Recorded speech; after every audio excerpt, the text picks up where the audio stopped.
जय हिंद, जय श्री राम। সব দিদিরা আর দাদাদেরকে খুব খুব এখানে স্বাগত জানাচ্ছি আর ধন্যবাদ জানাচ্ছি কি আপনি আমাকে এখানে ডেকেছেন। আজকে আমি একটা অনেক গুড বিষয় আপনাদেরকে বলবো।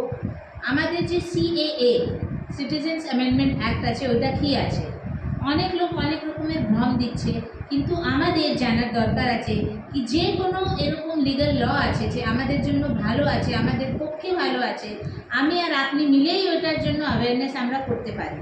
তো সিএএ এরকম একটা অ্যাক্ট আছে, এরকম একটা নোটিফিকেশন বেরিয়ে গেছে যেটাতে আমাদের যে ভাই বন্ধুরা পাকিস্তান, আফগানিস্তান আর বাংলাদেশ থেকে ওদেরকে প্রতারিত করা দেওয়া হয়েছে, ওদেরকে আলিঙ্গন করা, ওরা শরণার্থী মতন থাকছে। এটা কি ভালো?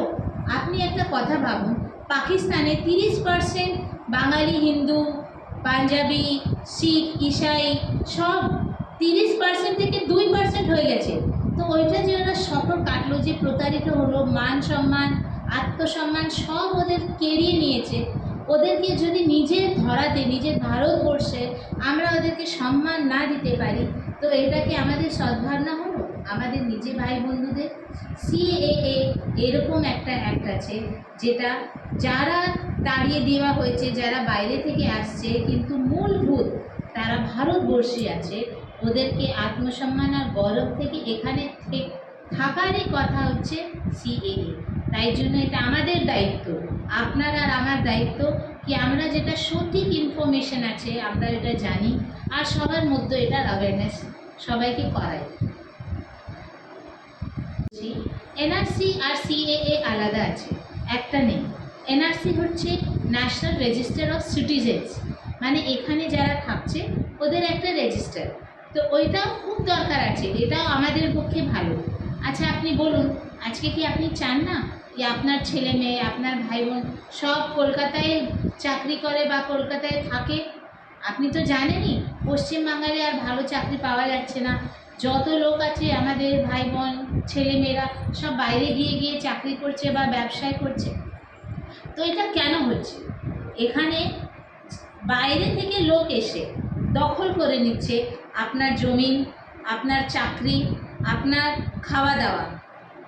যখন জিনিসগুলোর খুব দাম বেড়ে, তো এটা আপনি ভেবে নিন কি বাইরে থেকে লোকরা যা আসছে ওরা এখানে জিনিসগুলো, আমাদের উপরে তো একটা ইকোনমিক প্রেশার হয়ে যায়। তা আপনি কি করবেন? এনআরসি এরকম একটা অ্যাক্ট আছে যেটা এটা এনশিওর করবে কি যারা এখানে থাকে, যারা এই দেশকে নিজের দেশ মনে করে, ওরাই এখানে যেন রেজিস্টার্ড হয় একটা সিটিজেনের মতন। তো এটা কি ভালো না? তো এটা যখন দুটোই অ্যাক্ট আমাদের পক্ষে ভালো আছে আর আমাদের ইমপ্লিমেন্ট করলে আমাদের সংসারটা খুশি মতন হবে, তো আমাদের এটা দরকার আছে কি আমরা সবাই মিলে এটাকে আমার থেকে আপনি, আপনার থেকে আরও 10 জন, আমরা এটার জন্য সঠিক অ্যাওয়ারনেস, সবাইকে সঠিক ইনফরমেশনটা সবাইকে দিই। জয় হিন্দ, ধন্যবাদ। আবার আপনাদেরকে ধন্যবাদ জানাচ্ছি এখানে ডাকার জন্য। নমস্কার। না না না দিদি, না, দুটো পলিটিক্যাল কিছু নেই এটাতে। রাজনেতারা নিয়ে নিয়েছে এটাকে একটা পলিটিক্যাল ব্যাপার, কিন্তু এটা আমাদের জন্য, আমাদের গণতন্ত্রের জন্য একটা ব্যাপার আছে।